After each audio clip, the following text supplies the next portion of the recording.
Sunday হয়ে গেল sad day. তো সানডের দিন সকালবেলা আমি আর আমার বর একসাথে বসে চা খেয়ে নিলাম। আর অনেক দিন পর দুজন মিলে একসাথে চা খেতে বসলাম। এতদিন তো বরের ব্যস্ততার কারণে দুজন একসাথে চাই খেতে পারিনি। তারপরে স্নান করে চলে আসলাম রান্নাঘরে। আর রান্নাঘরে এসে তো একদম যাতা কাণ্ড হয়ে গেছে, তোমরা দেখতেই পেয়েছো। মশলা করতে গিয়ে ছিটকে চাটকে একাকার হয়ে গেছে।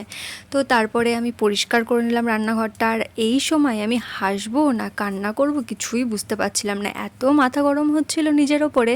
তো সেদিনকে করেছিলাম চিংড়ির রসা আর ভাত।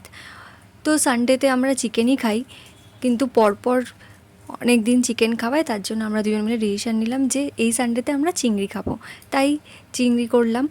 তো মশলা টশলা কষিয়ে চিংড়ি মাছ দিয়ে দিলাম ঝোলের মধ্যে, তারপরে ঢাকা দিয়ে যা যা বাসন বেরিয়েছিল সব মেজে নিলাম। আর ততক্ষণে রান্নাটাও রেডি হয়ে গেল। আমার এই দেখো চিংড়ির রসা আর ভাতটাও হয়ে গেছে, ভাতটা উপর বসিয়ে দিয়েছি। দিয়ে রান্নাঘরটা পুরো পরিষ্কার করে নিলাম। আর সানডে তো আমার ফান্ডে না, আমার পুরো স্যাড ডেই গেছে প্রথমে।